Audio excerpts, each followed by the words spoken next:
Hello guys, നമ്മുടെ ചാനലിലെ പുതിയൊരു വീഡിയോയിലേക്ക് എല്ലാവർക്കും സ്വാഗതം. അപ്പോൾ ഇന്ന് ഞാൻ പരിചയപ്പെടുത്താൻ പോകുന്നത് ഈ പുഷ്പം നിങ്ങളെല്ലാവരും കണ്ടിട്ടുണ്ടായിരിക്കുമല്ലോ അല്ലേ?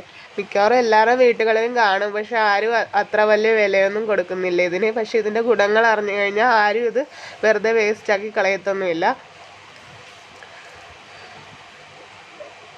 ഈ പുഷ്പത്തിൻ്റെ പേര് ശംഖുപുഷ്പം എന്നാണ്. ഇത് 2-3 വെറൈറ്റികളിൽ ഉണ്ടെങ്കിൽ തന്നെയും എല്ലാ വെറൈറ്റികൾക്കും ഒരേ ഗുണം തന്നെയാണ് ഉള്ളത്. നമ്മുടെ സ്കിന്നിന് ഹെൽത്തിന് ഒരുപോലെ ഗുണം നൽകുന്ന ഒരു പുഷ്പമാണ് കേട്ടോ ഇത്. ഇതിൻ്റെ പുഷ്പത്തിന് മാത്രമല്ല, ഇതിൻ്റെ വേരിനും ഒരുപാട് ഗുണങ്ങളുണ്ട്. ഔഷധ മൂല്യങ്ങൾ ഒരുപാട് അടങ്ങിയിട്ടുള്ള ഒരു സസ്യമാണിത്. നമ്മളിത് വെറുതെ പാഴാക്കി കളയുകയാണെങ്കിൽ പോലും ഇതിൻ്റെ ഗുണങ്ങൾ അറിയാവുന്ന ആൾക്കാർ ഇത് നല്ല വില കൊടുത്താണ് മാർക്കറ്റുകളിൽ നിന്ന് വാങ്ങുന്നത്. ഇതിൻ്റെ ഡ്രൈ ആയിട്ടുള്ള പെറ്റൽസ് നമുക്ക് ഓൺലൈനുകളിൽ സെർച്ച് ചെയ്ത് നോക്കിയാൽ കാണാൻ നല്ല വിലയാണ്.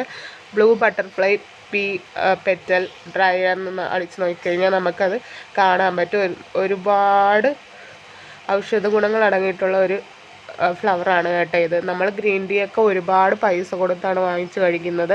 ആ സമയത്ത് ഈ പൂ നമ്മളുടെ വീട്ടിലുണ്ടെങ്കിലത്തേക്ക് അതിൽ നിന്ന് 2 പൂവെടുത്ത് നമുക്ക് ഗ്രീൻ ടീക്ക് പകരം ടീ ഉണ്ടാക്കി കുടിക്കാവുന്നതാണ്. ഇന്ന് ഞാൻ 2 കളറിലുള്ള പൂക്കളാണ് കാണിക്കുന്നത്. ആദ്യം ഒരു ലൈറ്റ് ബ്ലൂ കളറിലുള്ള ശംഖുപുഷ്പവും ഇപ്പം ഞാൻ പറിച്ചുകൊണ്ടിരിക്കുന്ന ഡാർക്ക് ബ്ലൂ കളറിലെ ശംഖുപുഷ്പമാണ്. ഇന്ന് ഞാൻ ഇതുകൊണ്ട് 2 ഉപയോഗങ്ങൾ കണ്ടു നോക്കാം. ആദ്യം തന്നെ നമുക്ക് കുറച്ച് ചൂട് വെള്ളം എടുത്ത് നമുക്ക് അതിലേക്ക് ഈ ശംഖുപുഷ്പത്തിൻ്റെ പൂക്കളിട്ട് വയ്ക്കാം. അതിനുശേഷം അത് നമുക്ക് അരിച്ചെടുത്ത് ഗ്രീൻ ടീക്ക് പകരം കുടിക്കാവുന്നതാണ്. ബ്ലൂ ടീ എന്ന് ഇതിനെ അറിയപ്പെടുന്നുണ്ട്. അപ്പം നമുക്ക് മധുരം വേണമെന്നുണ്ടെങ്കിൽ പഞ്ചസാരയ്ക്ക് പകരം അതിൽ കുറച്ച് തേനും നാരങ്ങാനീരും ചേർക്കാം. നാരങ്ങാനീര് ചേർക്കുമ്പോഴത്തേക്കും നമുക്കത് കളറ് മാറുന്നുണ്ട്. നമുക്കിത് നോക്കുമ്പോൾ അറിയാലോ, ചെറിയ ഗ്ലാസ്സിലേക്ക് ഞാൻ ലൈം ജ്യൂസ് എടുക്കുമ്പോൾ അതൊരു പർപ്പിൾ കളറിലേക്ക് മാറുന്നുണ്ട്. അപ്പം നമുക്കിങ്ങനെ മധുരവും ഹണിയും പിന്നെ ലെമണും ചേർത്ത് നമുക്ക് കുടിക്കാം. അല്ലെങ്കിൽ വെറുതെ തന്നെ കുടിച്ചാൽ മതി. ഒരുപാട് ഗുണങ്ങളുണ്ടാകുന്നതാണ്. നമുക്ക് ഷുഗറിനെയൊക്കെ നിയന്ത്രിക്കാനും ഒക്കെ നല്ല ഉപകാരപ്രദമായിട്ടുള്ളൊരു കാര്യമാണ്. പിന്നെ അടുത്തായിട്ട് നമ്മൾ ഉണ്ടാക്കാൻ പോകുന്ന ഒരു ഫേസ് ക്രീമാണ്. അതിന് കുറച്ച് കോൺഫ്ലവർ, ഒരു സ്പൂണോളം കോൺഫ്ലവറിലേക്ക് നമുക്ക് ആദ്യം ഈ അരിച്ച് വെച്ചിരുന്ന ശംഖുപുഷ്പത്തിൻ്റെ വെള്ളം ഉണ്ടല്ലോ, അത് ആഡ് ചെയ്ത് കൊടുത്ത് നമുക്ക് ഡബിൾ ബോയിലിംഗ് മെത്തേഡിൽ അത് കുറുക്കിയെടുക്കാവുന്നതാണ്.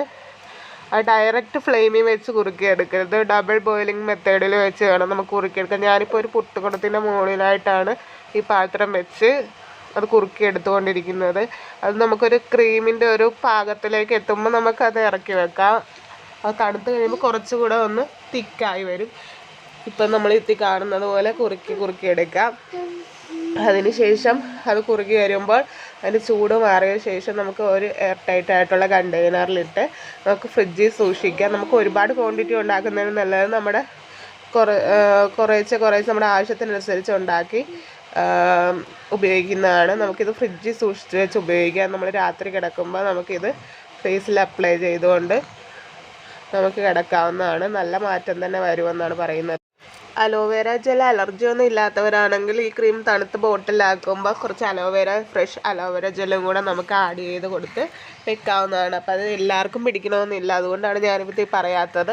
അത് അലർജി ഇല്ലാത്തവർക്ക് അതും കൂടെ ചേർക്കാം. അത് ചേർക്കണമെന്ന് നിർബന്ധമൊന്നുമില്ല, അല്ലേ തന്നെ നല്ല എഫക്റ്റീവാണ്. അപ്പം നമ്മുടെ വീഡിയോ ആരെങ്കിലും സബ്സ്ക്രൈബ് ചെയ്യാതെ കാണുന്നുണ്ടെങ്കിൽ പ്ലീസ് ഒന്ന് സബ്സ്ക്രൈബ് ചെയ്യണേ. വീഡിയോ ഇഷ്ടമായ ലൈക്ക് ചെയ്യാനും കമൻറ്റ് രേഖപ്പെടുത്താനും മറക്കരുത്.